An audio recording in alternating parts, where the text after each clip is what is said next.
Oklahoma City commence très très fort cette saison. Alors ils ne sont plus invaincus puisqu'il n'y a plus aucune équipe qui était invaincue, mais après 14 matchs, eh bien ils sont à 13 victoires et une défaite. Ils sont revenus encore plus forts malgré l'absence de Jalen Williams. On va prendre le temps de discuter des performances de SGA, des invités surprises. On pense forcément à AJ Mitchell. Mais d'abord Erwan, avant de rentrer dans le vif du sujet, donne-moi un petit peu tes impressions après ce premier mois de compète. Mes impressions après ce premier match de compète, c'est que leur statut de champion NBA leur va parfaitement bien, qu'aujourd'hui c'est l'équipe la plus en place, c'est l'équipe qui, c'est pas spécialement l'équipe qui joue le mieux au basket au sens où les puristes peuvent l'entendre, mais c'est l'équipe qui est le plus en place, c'est l'équipe qui gagne le plus de matchs, c'est la meilleure équipe de NBA. Voilà, tout simplement. Le premier regard qu'on peut avoir sur ces 14 premiers matchs du Thunder, c'est que c'est toujours et encore les meilleurs. C'est une armada incroyable, c'est une force de frappe aussi, on y reviendra sur la construction de leur match, les money time non joué en fait tout simplement, et un SGA qui va faire partie des grands candidats au MVP. Donc je le disais, 13 victoires en 14 matchs. Je vous donne quand même quelques résultats. Il y a la semaine dernière, enfin c'était plutôt ce week-end, le match contre les Lakers, ça a été un statement de plus, j'ai envie de dire. Gagner de plus de 30 points contre une équipe qui marche plutôt bien dans la conférence Ouest, c'est vrai qu'on s'est tous pris un peu une espèce de claque, on va dire entre guillemets, pour dire mais l'écart entre cette équipe de KC et les prétendants de la conférence Ouest, je mets Denver de côté parce qu'il n'y a pas encore de match il n'y a pas de match avant le 2 février entre Denver et OKC, à mon grand dame. On a eu quand même l'impression entre le match des Warriors et le match des Lakers qu'ils étaient largement en avance sur tous les aspects du basket. Mais ce qu'on voit avec cette équipe-là, c'est que tu vois, les Lakers, ça marche plutôt bien, c'est pas mal en attaque. Austin Reeves, Luka Doncic sur un niveau MVP exceptionnel. Bon, c'est une équipe qui défend pas trop. Hop, top, attention, tu joues contre le Thunder. Si tu défends pas trop, tu vas te faire marbrer. Ils se sont fait marbrer. Tous tes petits défauts face au Thunder deviennent des énormes défauts. C'est-à-dire que toutes les failles que tu as dans ton jeu, peu importe le côté du terrain, ils te les font payer cash. Et c'est terrible. T'attaques un peu moins bien, face à cette défense, tu marques pas de panier. Tu défends un peu moyennos, tu vas te faire détruire parce qu'en attaque, les dangers arrivent de partout. C'est une équipe qui punit, en fait. C'est des mecs qui sont là, ils sont champions NBA, ils reviennent l'année d'après alors qu'ils sont jeunes et on avait certains, moi je faisais pas partie de cette équipe, avaient des doutes sur le statut, digérer le titre.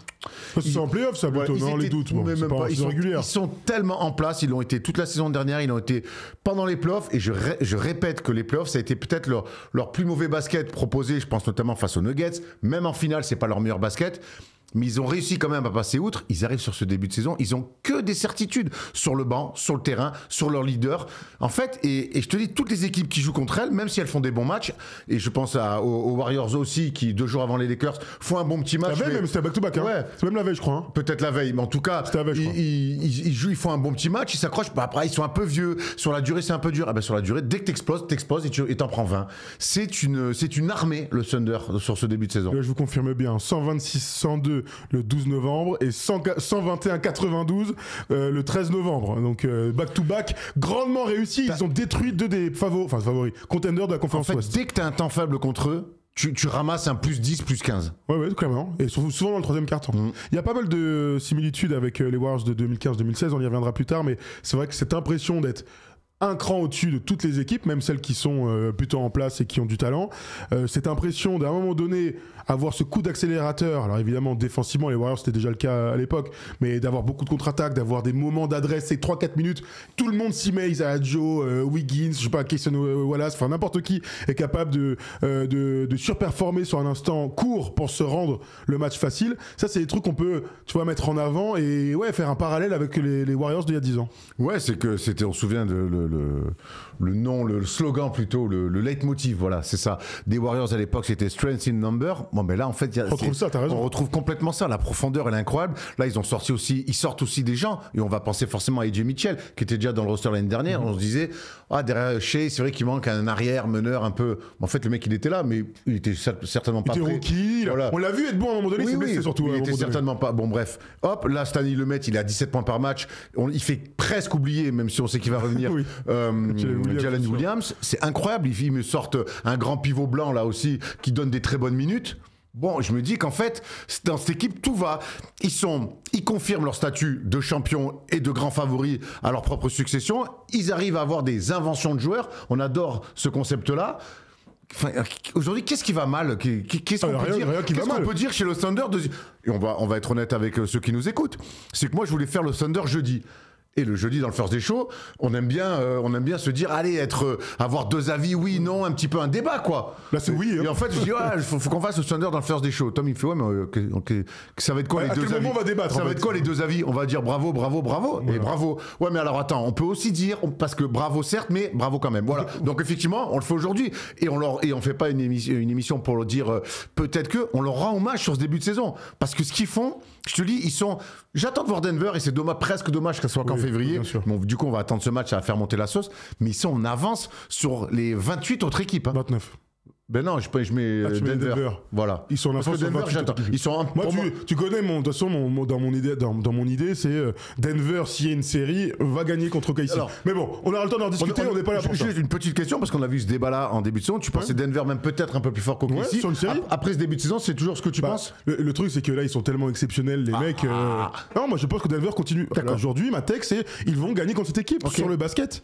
Et je vais pas vous redire ce que j'ai dit plusieurs fois depuis le début de saison. Denver l'année dernière, avec le nombre de blessés, leur équipe mal construite. Là, Denver est beaucoup plus fort. Et je pense qu'on parlera de Denver très rapidement dans le First Day Show. Pour le coup, là, ce sera intéressant. Clairement. Mais je voulais juste avoir. Moi, je n'ai pas changé. Hein. Non, mais sans dire que tu avais changé. Mais est-ce que tu finalement, OKC, t'es un peu. Du coup, est-ce que tu es surpris? Est-ce que tu es surpris par ce début de saison d'OKC où finalement, ils sont facile. Mais moi, tu sais, à partir du moment où le seul match que tu perds, c'est dans un des matchs les plus fous de toute la saison à Portland, en fait, ils auraient pu être à 14-0.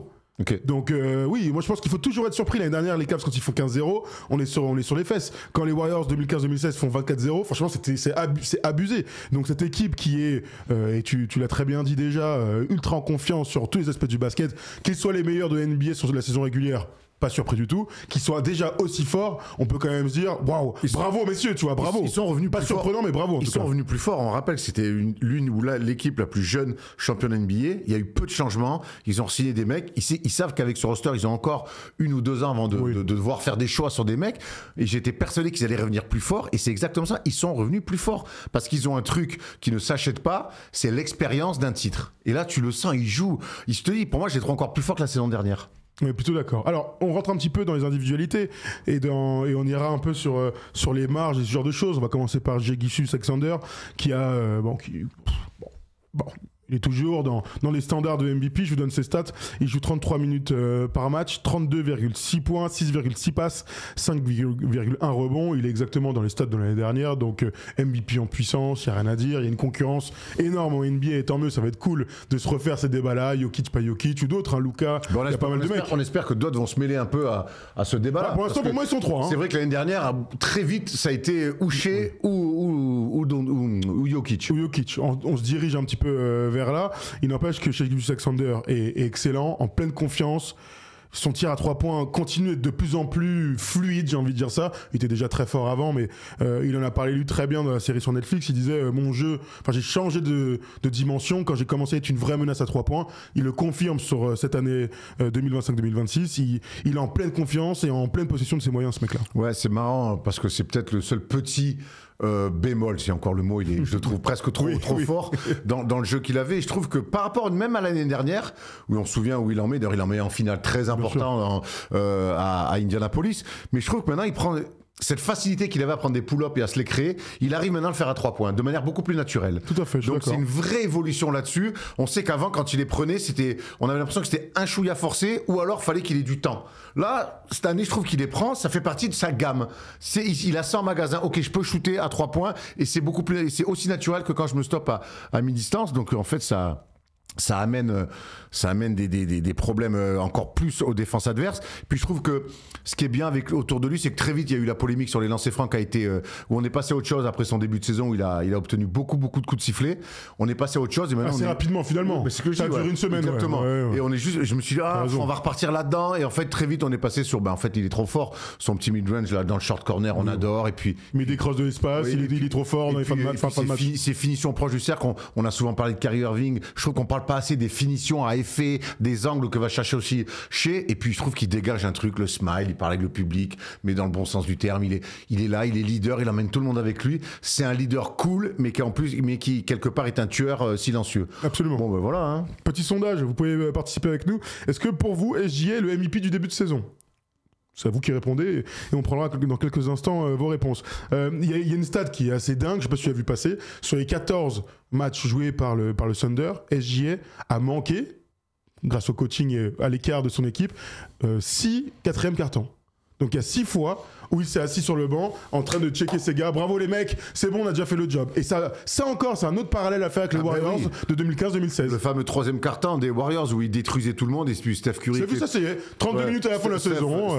Steph et Clay allaient s'asseoir peinardos sur le banc pour se reposer, pardon. Mais on voit quand même que c'est important aussi quand tu gères une saison comme ça.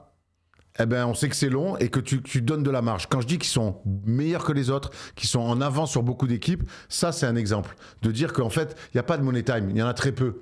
C'est qu'on détruit les mecs et après on change. Le problème du Thunder, en plus, c'est que comme les Warriors à l'époque, quand tu fais rentrer les remplaçants, mais les remplaçants, ils sont tous tellement dans le même moule que les mecs qui rentrent, ils défendent fort, et en attaque, ça déroule, et puis les mecs qui rentrent avec 20 points d'avance, et tu finis à moins 30. Donc en fait, c'est un vrai casse-tête. Et je te dis, cette équipe-là, j'attends de voir qui va les taper vraiment. Je réponds à une question là, que je viens de voir. Quelqu'un nous posait la question du pourcentage de Shai sur ces 3 points. Donc il était à 32,7 l'année dernière, 32,6 en termes de points. Et à 3 points, il était à 37,5 l'année dernière, 37,3. Bon, il est exactement dans les mêmes stats que l'année dernière. Enfin, je vous donne juste cette petite statistique histoire de continuer à avancer. Tout à l'heure, je regardais un petit peu les marges. Tu sais, l'année dernière, on a beaucoup parlé de la marge par match en moyenne qu'avait le Thunder. C'était 12,6 l'année dernière. Ils sont à 15,1 pour l'instant. C'est pas incroyable ça?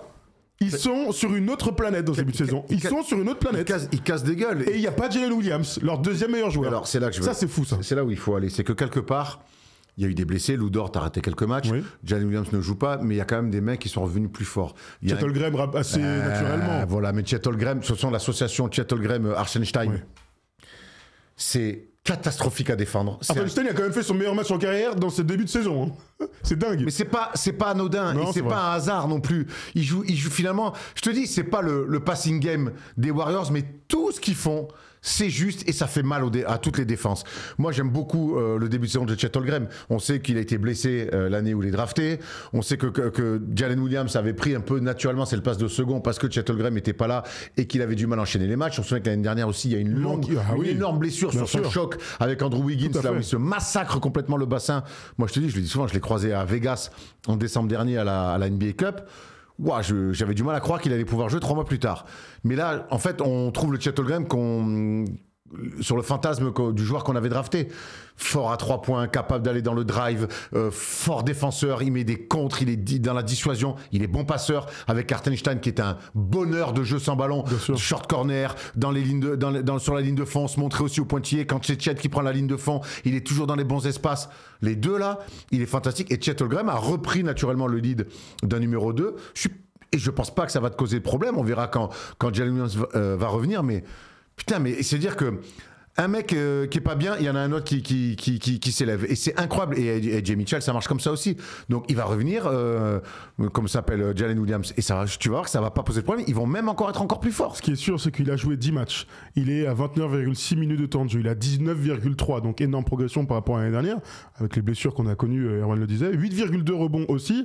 1,8 passes. Il est à 1,3 contre aussi dans tout ça. C'est un joueur de toute manière qu'on attend qu'on imaginait à sa draft comme un futur candidat au MVP pour son plafond le plus haut. Il arrive dans une équipe où tu es obligé de gagner et donc forcément il y a un gars aussi fort, enfin des gars qui sont déjà en place et donc en termes de stats on pourrait en attendre un petit peu plus avant sa draft. Ce qui est sûr c'est que le joueur là, est en train de devenir un joueur mature et quand tu imagines son âge, le nombre de matchs NBA qu'il a joué, finalement pas tant que ça, tu vois, avec les saisons tranquées, tu peux imaginer... Un titre NBA dans les bagages déjà. Vraiment un titre NBA, bien sûr. Et c'est final. Dans l'expérience, t'as raison. Tu sais, Tom, on le dit tout le temps, la construction d'aller jusqu'à un titre NBA. Les finales NBA de Chet Holmgren, elles sont comme ça. Oui, bien sûr. Comme un jeune joueur. Voilà, c'est limite normal. James Harden, on se souvient avec OKC d'ailleurs, les finales, elles avaient été très compliquées. Mais derrière, comment il en était sorti, James Harden? Et je trouve que les finales de Chet Holmgren, encore une fois, c'est un accélérateur d'expérience. Tu fais un bon match, tu fais un mauvais match. Ils ont été dans le dur OKC pendant les finales. Ils ont eu vraiment peur de perdre. Et Chet Holmgren, il a su réagir à chaque fois qu'il était dans le dur. Mais ça, derrière, T'es champion NBA, tu passes ton été, mais tu reviens, t'es plus du tout le même joueur. Alors oui, il progresse dans le basket, mais dans le vécu, dans la manière d'appréhender le jeu, quand tu gagnes des titres comme ça, de cette manière-là, où toi, t'as dû t'employer, t'as dû aller chercher des ressources au fond de toi, parce qu'il y a eu des matchs où t'as fait du mal à ton équipe. Non mais ça, tu gagnes 3 ans de vécu. Tu gagnes 3 ans dans un collectif très fort. En plus, oui, voilà. Mais il y est dans ce collectif. Oui. Ah bah ça, il y est. Il a tout changé. Il est pas parti honnête, il a tout changé pour OKC. Oui. Il a absolument tout changé par son profil et son association avec Isaiah Hartenstein. Alors il y a un gars qui me reprend là. Il est pas content. Il a raison. Faut que je sois plus précis. Attends, il est où son commentaire à 2 balles? Il m'a dit faut que tu sois plus précis. C'est pas 6 matchs où il s'est assis, c'est 8 matchs où il s'est assis à la fin du match chez Gus Alexander. Donc il a joué 6 quatrième quart-temps depuis le début de saison. Vous avez raison, il faut qu'on soit plus précis. Et donc là, je l'ai été. Bon, ça montre surtout qu'ils sont trop forts. Ça change rien à l'analyse de départ. On parle de Jalen Williams depuis tout à l'heure. Et donc, ouvrons un petit peu le chapitre de ses remplaçants. Donc il y a AJ Mitchell dont on doit parler, mais en fait la liste elle est immense. Il y a tous les gars qu'on connaissait et qui ont toujours été bons, de Kayson Wallace, à Isaiah Joe, à Aaron Wiggins. Ok, quand je vois l'impact d'un gars comme Caruso, une nouvelle fois, à chaque fois qu'il rentre, mais en fait c'est tellement un titulaire en puissance, le gars change le jeu quand il est sur le terrain et surtout avec les matchs manqués de Lou Dort. Ce qu'on voit surtout, l'une des signatures d'OKC, c'est les débuts de match défensifs. Cette pression, et Cason Wallace notamment, on l'a vu sur Steph Curry, ce qu'il est capable de faire, il l'a mis dans sa poche, et c'est rare de le dire. Pareil pour Luka, les prises à deux sur tous les pics. Et donc, l'une des premières rotations du Thunder, t'as Caruso qui sort et qui fait l'exploit, parce que c'est un exploit, de mettre encore plus de pression que les titulaires ont mis sur le début de match. C'est quand même compliqué. Lui, vraiment, il adore ce rôle-là qu'il a, j'ai l'impression. Il a trouvé parfaitement... il donne exactement ce qu'il fallait au Thunder. Il est content d'être là. C'est un mec qui avait envie de gagner. Il avait gagné avec les Lakers. Derrière, il était parti un petit peu dans des projets où finalement, il s'était un peu égaré. En tout cas, à Chicago, c'était pas exactement... il n'avait pas retrouvé l'ambition qu'il avait pu avoir aux côtés de LeBron aux Lakers. Et là, en fait, c'est un mec, tu sens, qui joue pour gagner tous les soirs. Tu vois, c'est un mec gentil, mais en fait, que sur le terrain, il fait pas un cadeau. Ouais. Et c'est fort, mais je te dis, je sais plus qui on avait fait, Cooper Flag, quand on dit, ah ouais, il s'est blessé, le pire match qu'il fait. Ouais, ben c'est contre OKC, et c'est sur le premier écran de Lou Dort, il se fait dégommer, parce que sur l'intensité, et c'est la première action du match. Hein. Donc, première action du match, l'écran, il est l'autre, il est... Alors oui, c'est pas de chance, mais ça montre l'intensité de ces mecs-là. Alors, AJ Mitchell, je vous vois, il y a beaucoup de Belges qui sont avec nous, comme tous les lundis soirs. On est ravis de parler au monde francophone, bien sûr. AJ Mitchell, donc, on a deux Belges qui se régalent en NBA. 14 matchs, 5 dans le 5 majeur. Il joue 28 minutes, il a 16,7 points le mec. 4 rebonds, presque 4 passes, 1,8 steals. On découvre un joueur de très haut niveau. Moi, il me bluffe par sa confiance. Il prend des risques, il est ultra agressif. En fait, t'arrives, t'es dans le 5 majeur, t'es le 3e meilleur joueur de l'équipe. Enfin, 3e meilleur scoreur. Je sais pas si c'est le 3e meilleur joueur. Mais en tout cas, il est 3e meilleur scoreur de ce début de saison pour OKC. Alors ça, c'est difficilement prévisible quand même. Hein. Non, pour nous, observateurs, on peut dire ce qu'on veut. C'était impossible à savoir. Je pense que, sauf pour Marc Daigneault, son coach, hein, parce qu'il lui fait vraiment confiance. Et on l'a senti, cette confiance, dès le premier match. Hein. C'est pas un mec qui est sorti du banc, qui a envoyé 5 bombinates à 3 points, on a dit finalement, on te découvre. Non. Dès le premier match face à Houston, on a senti qu'on lui faisait confiance et qu'on lui donnait des ballons. Bon, c'est les belles histoires à l'américaine. Alors il est certainement un peu américain par son nom de famille avec son père, mais c'est des belles histoires. Et puis la NBA, on sait comment ça fonctionne. On va te donner une chance. Si tu la prends, ça peut changer ta carrière. Si tu la prends pas, ça peut aussi changer ta carrière. Bon, je crois qu'il a pris la bonne pilule en tout cas. En tout cas, pilule bleue, pilule rouge. Pour l'instant, en tout cas, ça se passe très bien. À voir quand Jalen Williams revient et reprend son rôle et donc ses minutes, ses responsabilités. Donc, naturellement, tu descends d'un cran. Voilà. Non, naturellement. Maintenant, il faut voir aussi.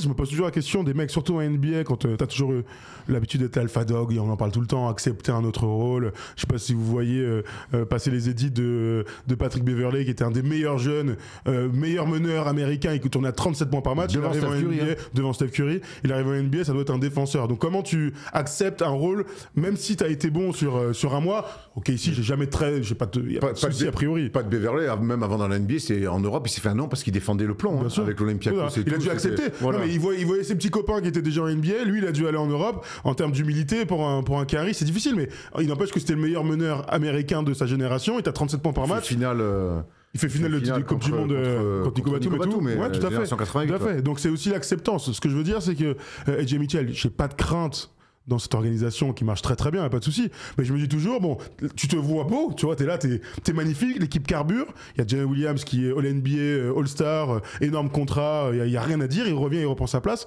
Comment ça se passe un petit peu pour digérer ces petits moments-là? C'est des problèmes de riches. Tout Après, ce qu'on peut dire aussi avec l'éclosion des Jay Mitchell, c'est que l'année dernière, souviens-toi, on disait que le deuxième créateur de cette équipe-là, c'était Jalen Williams. Oui.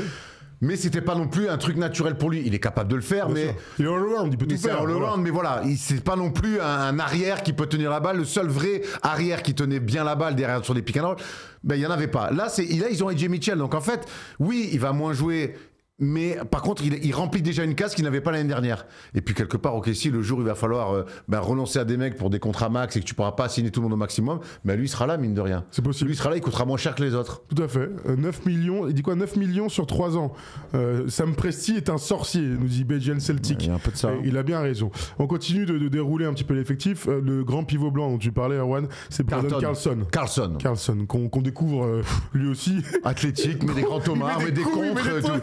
Mais attends, mais il est où? Non, mais Carlton. D'où ils sortent ces mecs? Alors, c'est sa deuxième saison. Carlson, hein? Ouais, Carlson. 32 matchs l'année dernière. Il avait joué déjà avec OKC. Ce grand pivot de 7 pieds. Encore une fois, tu vois, alors, AJ Mitchell, il a des bêtes de joueurs, mais il a des bêtes de stats, mais pour moi, ça reste une invention de joueur. Tu sors des mecs du crew, même si l'année dernière, il était blessé. Là, le Carlson, c'est une invention de joueur aussi. C'est-à-dire que tu arrives à rester ultra performant. T'as des blessés, et en plus, tu lances des gars. Je te dis encore une fois, aujourd'hui, être au Thunder, c'est quand même l'une des meilleures places au monde, sauf peut-être, alors on peut parler maintenant après de notre petit Français qui... Bah, attends, il joue 12 minutes par match, hein. Je sais pas, j'ai envie de plus pour lui. Moi, alors pourquoi? Alors là, tu commences une phrase en disant c'est le meilleur endroit pour progresser et tout, et à côté, tu me dis que ton petit Français, tu n'as pas envie qu'il soit là. Ah, la grande différence, c'est que lui, il est là quand même depuis maintenant 3 ou 4 ans. Mais ça change quoi du coup? Ben, ça change que. Il était pas prêt avant, Peut-être que maintenant, il est prêt. Mais il est prêt pour jouer que 12 minutes. Moi, je reste persuadé que surtout quand je vois les minutes d'Ousmane Dieng, il fait des choses. J'aimerais qu'il ait plus de responsabilités ou plus de temps de jeu, qu'il ait plus la balle. Il pourra pas l'avoir au Thunder. C'est la meilleure équipe de NBA. Ils sont champions en titre. Au Thunder, il aura, et c'est ce que je dis l'année dernière, une fois qu'ils ont le titre, il a vécu ça avec cette équipe-là qu'il a drafté, super. J'aimerais qu'il aille ailleurs pour qu'il ait des responsabilités. C'est un beau joueur. C'est un beau joueur. Maintenant, je reste persuadé qu'au Thunder, c'est une équipe jeune, championne, qui peut-être va créer une dynastie. Est-ce que je vois pas le chemin s'ouvrir pour lui au Thunder. Par contre, il a toutes les qualités pour rendre des services ailleurs. Alors, sur ses derniers matchs, en tout cas, il a plus de temps de jeu qu'au début de saison, tout début de saison. Contre Portland, la seule défaite de la saison, il a joué 20 minutes pour 4 points. Sacramento, 17 minutes pour 3 points. Il joue seulement 7 minutes contre Memphis. Contre Golden State, alors évidemment, c'est des matchs où il les détruit. Du garbage. Il joue 20 minutes. Contre les Lakers, il joue 15 minutes. Et contre Charlotte, c'était hier, il joue 14 minutes. Vous avez vu aussi qu'il a marqué 10 points contre les Lakers, ça a un peu tourné sur les réseaux et c'était cool à voir. En tout cas, il joue 15-20 minutes. Il n'y a pas 1500 équipes, enfin, il n'y a pas beaucoup d'équipes en NBA où il va jouer 25 minutes de moyenne. Hein. Alors, certains diront Brooklyn, vous avez raison, tout le monde peut jouer 20 minutes. À part quand vous êtes un meneur rookie, apparemment vous allez en G-League seulement. Tu vois, il n'y a pas beaucoup d'équipes où je peux imaginer Ousmane, là, aujourd'hui, jouer. Tu vois, des responsabilités, ça veut dire quoi dans ton esprit? Il y a deux choses. C'est qu'il y a jouer, il y a être sur le terrain, et il y a avoir le cuir entre les mains. C'est deux choses différentes. C'est deux choses différentes. Moi, le temps de jeu, ok, il s'équilibre, sachant que si pour AJ Mitchell, il va perdre du temps de jeu quand Jalen Williams va revenir, bon, mais j'imagine que ça va être la même chose pour Ousmane Dieng, que tu peux quasiment diviser par deux. Donc, prends toutes les stats que tu m'as dit qui étaient des temps de jeu élevés pour lui, et tu divises quasiment par deux, ça va être moins rigolo à voir. Et puis, il y a être sur le terrain pour en faire quoi? Il faut que... Moi, à l'époque, ça m'arrivait quand je rentrais en Pro B 4 minutes. Ah bah tu joues 4 minutes à 18 ans Pro B, moi j'étais content. Mais par contre tu touches jamais la balle. Donc en fait, qu'est-ce que ça vaut? Quoi, il faut qu'il a joué où alors du coup? Non mais je veux dire une équipe une équipe oui, pas de Pro B, mais une équipe où je pense qu'on...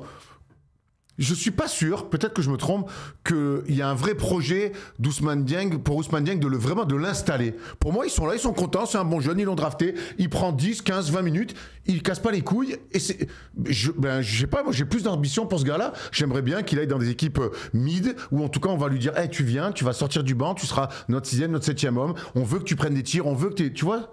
Bah, tu me dis ça comme si quelqu'un lui avait déjà proposé ça. On en a aucune idée, hein.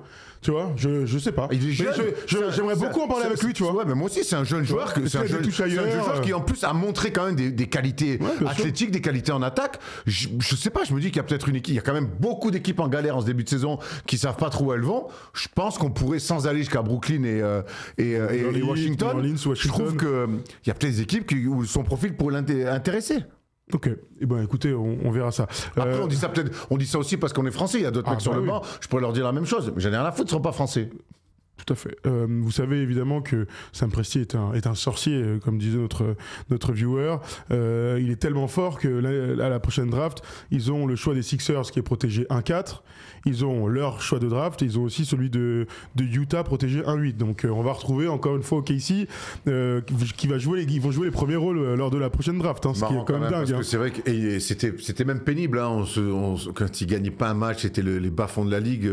Moi, je reste persuadé qu'à l'époque, quand ils faisaient ça, c'était pas kiffant et c'est pas normal quand t'es en NBA parce que c'est une ligue fermée, que tu sois aussi faible et que t'accumules autant de tours de draft. Alors, t'as le droit de faire ça, quelque part. Ça marche, visiblement, surtout. Et là, pour le coup, dans les choix de draft, est-ce qu'il en a fait il l'a plutôt très bien fait. On rappelle qu'il a quand même fait aussi un trade qui a complètement changé la phase de la franchise, c'est de faire venir chez Gilgeous-Alexander. Ouais, mais chez Rookie. Chez Rookie. Contre un troisième du MVP, donc finalement. C'est un joli jeu de mots. Non, mais il avait sorti le coup. Chez Rookie chez oui, bien sûr. C'est des Indiens d'abord. Indiens à la base, merci. Ouais. Après, c'est des voitures, j'y peux rien, moi. Chacun a sa culture. Donc, au lieu d'essayer de partir au combat avec des stars qui voulaient pas être là, c'est lui, cassez-vous, moi je crois en lui. Donc, il a certes réussi à avoir un nombre de tours de draft incroyable, mais il a quand même su attirer un joueur qui très vite a incarné le renouveau du Thunder. Il l'a pas drafté, mais c'est presque tout comme. Hein. Exactement. La saison rookie, on aimait tous SGA, il n'y a aucun doute, on l'aimait beaucoup. On l'a vu en playoff, on se souvient contre les Warriors, etc. Maintenant, fallait voir quand même que ça allait être un MVP en puissance et un top player. Mais bon, tant mieux pour eux. D'ailleurs, la réponse tout à l'heure que est-ce que SGA est le MVP du début de saison, 60%, on dit non.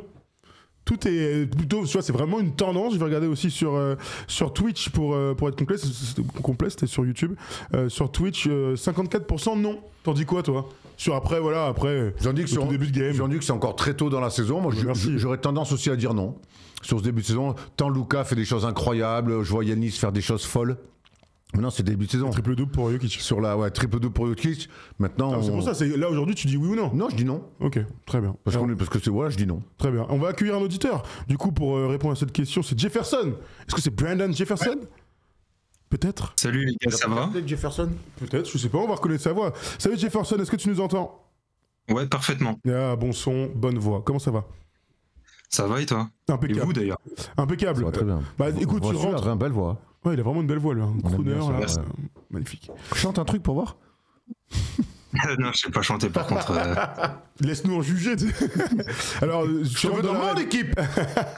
Tu rentres dans l'arène avec cette question. Est-ce que pour toi, SGL est le MVP du début de saison? SG MVP, pour le début, je pense que oui, mais malheureusement, l'équipe, elle est trop forte. Elle était trop attendue à être première. Et je pense que ça va être défavorable, en fait.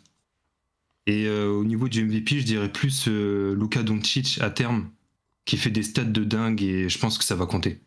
Ok. Après, il faut le bilan. Hein. Bon, ils vont avoir le bilan, les Lakers, non? Ils sont 4e de l'Ouest, ils sont à 10-4. On sait que l'année dernière, un des trucs qui a fait basculer la course au MVP, c'est les 17 matchs de plus, les 17 victoires de plus d'OKC.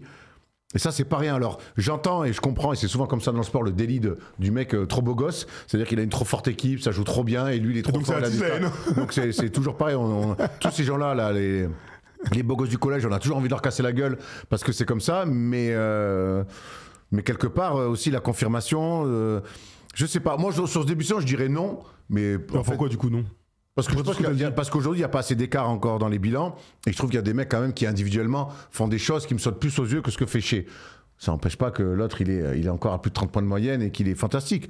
Mais par contre, sur la durée de la saison, moi, j'ai pas de doute sur le fait qu'il soit là toute la saison. Oui. Il y a peut-être d'autres mecs sur qui j'ai un peu plus de doute. Jefferson, on a parlé en long et en large depuis tout à l'heure d'OKC. Est-ce que toi aussi, tu es surpris? Enfin, est-ce que tu es... Toi aussi. Est-ce que toi, tu es surpris par ce début de saison de l'équipe? Pas vraiment en fait, parce qu'on s'attendait à ce qu'il soit très fort. Et honnêtement, ça fait ultra plaisir parce que je suis la team depuis plus de 10 ans et les frustrations avec le départ de KD, les années Westbrook, Paul George, ça n'a pas trop marché. Et là, honnêtement, il joue sans complexe avec l'ADN de champion. Et le seul truc, c'est que je me disais, bon, Jalen Williams s'est blessé. D'ailleurs, il n'est pas encore revenu, on ne sait pas quand il va revenir. Il devait revenir apparemment pour le match face aux Lakers, mais il n'est pas revenu parce que je pense que l'équipe elle est en train de cruiser, donc ça va prendre plus de temps. Mais on est sur la même dynamique que l'année dernière. Et honnêtement, le bilan, il me choque pas du tout. Le seul truc qui me choque, c'est vraiment que face aux grosses équipes comme les Lakers, on gagne de plus de 30 points, et ça, je m'y attendais pas. C'est qu'on gagne de plus de 30 points face aux Warriors aussi, on a fait un gros match.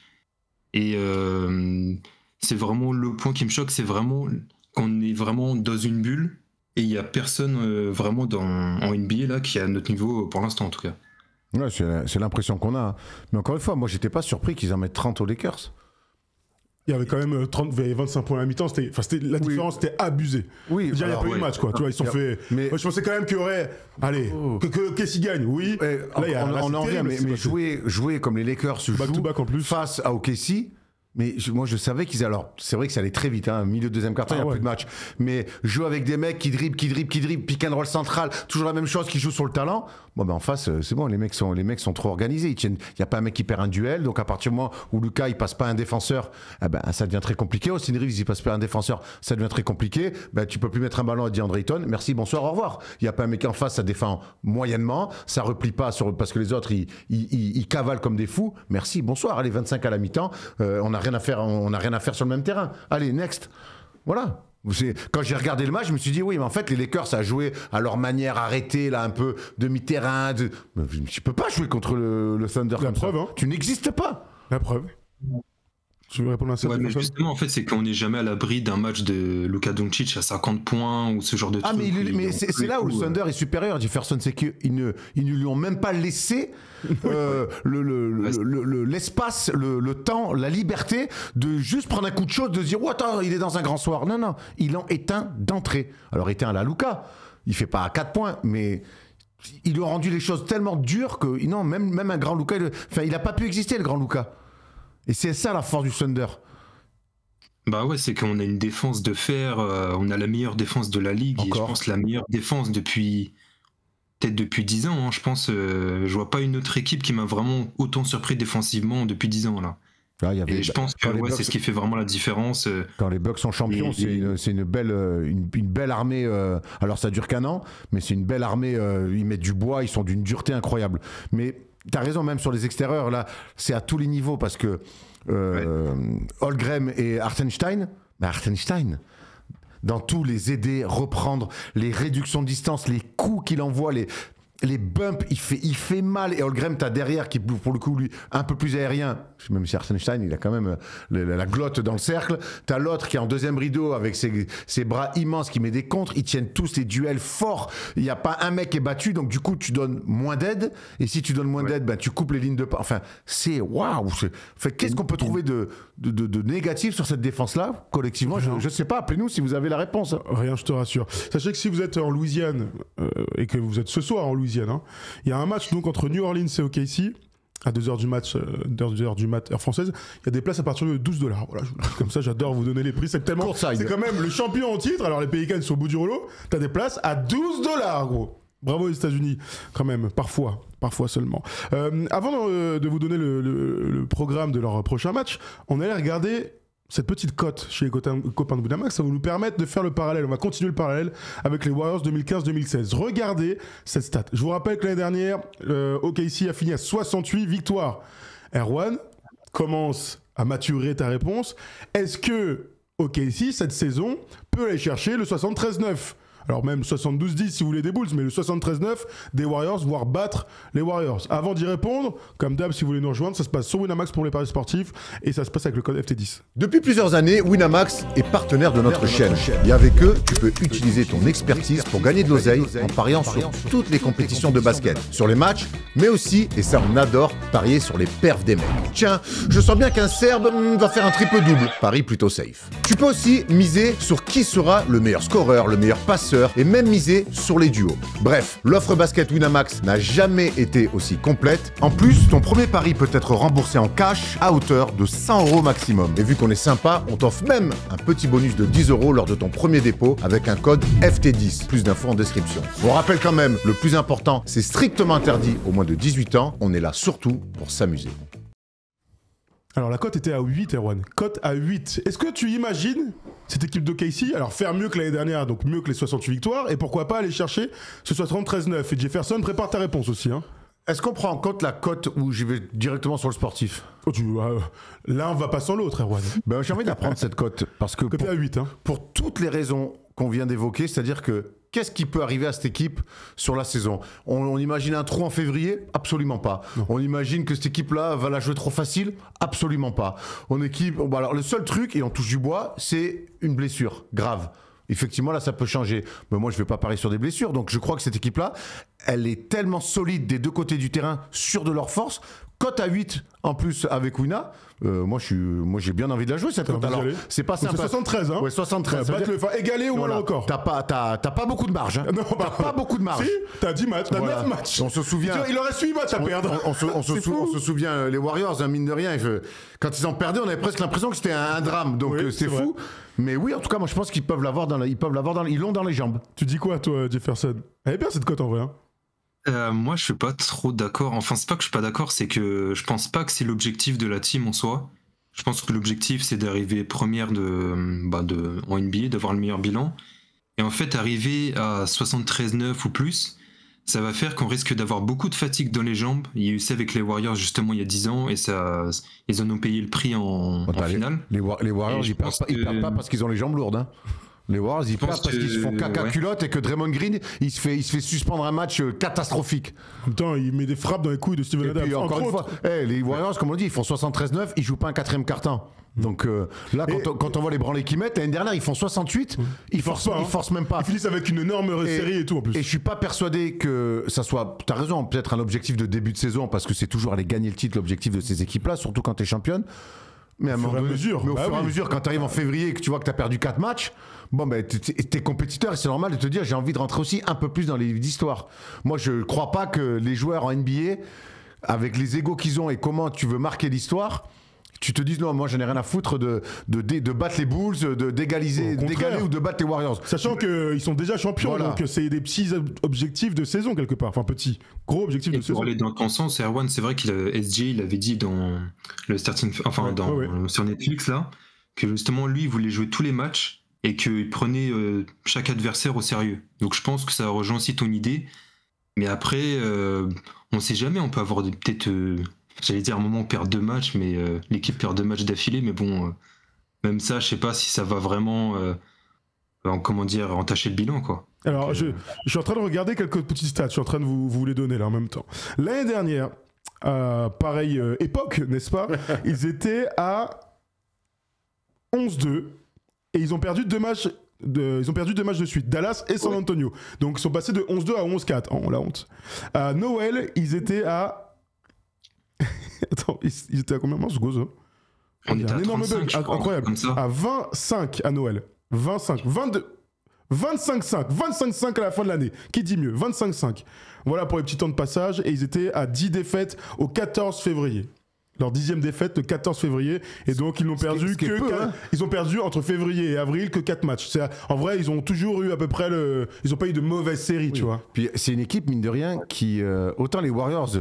Ils avaient fait une bonne saison avant, mais c'était ce record, ce départ à 24-0, puis ce record leur a presque explosé à la gueule en disant ok, on peut le faire, et ils l'ont fait. Alors, juste, c'est bien que tu parles de ça. Ils ont fait 68 l'année dernière, donc ils sont quelque part, ils sont à 2014-2015. 5 matchs. 2014-2015, tu sais combien ils ont fait les Warriors? 67. 67. Oui. Donc ils étaient déjà dans ce truc. Voilà, pareil. Donc, non, mais c'est bien que tu dises ça, parce que regarde, les Warriors, donc ils font 67 victoires, 73 victoires, 67 victoires. Avant c'était 51, après ils retombent, je mets des guillemets, à 58 victoires. Donc ils ont un run de 3 saisons all-time. Mais c'est comme les Bulls en fait, comme les Bulls de Jordan. Parce que les sur Bulls, son on deuxième oublie qu'ils retour. font 72, ils font une saison à 69 avant. Tout à fait. Ils font 72, 69, 62. Donc ils ont aussi un package de 3 saisons exceptionnelles. Donc Ils sont plus de 60 victoires. a priori, Pour ceux qui découvrent un peu, dès qu'on fait 60 ou plus de victoires C'est sur une saison historique pour la régulière, franchise, c'est voilà. exceptionnel. Hein. voilà, exactement.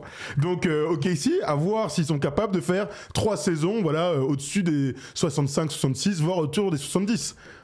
Sachant que On y l'année est, les mecs, dernière, hein. Chatham Green, il s'était blessé au bout du 10e match face aux Warriors, je crois, et c'est pour ça que OKC perd un peu des matchs. Mais Hartenstein se blesse quand même aussi. bien hein. Il ne joue pas le début de saison, Hartenstein, il arrive en décembre. Mais Et l'autre, il revient en janvier, mais à un février. moment donné, les deux ne jouent pas. Tout à fait. Les Non, deux- mais Hartenstein rate, il y a peut-être, en fait, pas si longtemps que ça, il y a peut-être 2 semaines, 2-3 3 semaines, où les deux et jouent. c'est en novembre. Ouais. Tout à fait, c'est en novembre. Donc c'est pas rien, quoi. Ah bah non, bien sûr. Il joue petit, enfin, après, ils sont On se souvient que Ousmane Dieng avait joué pivot à cette époque-là.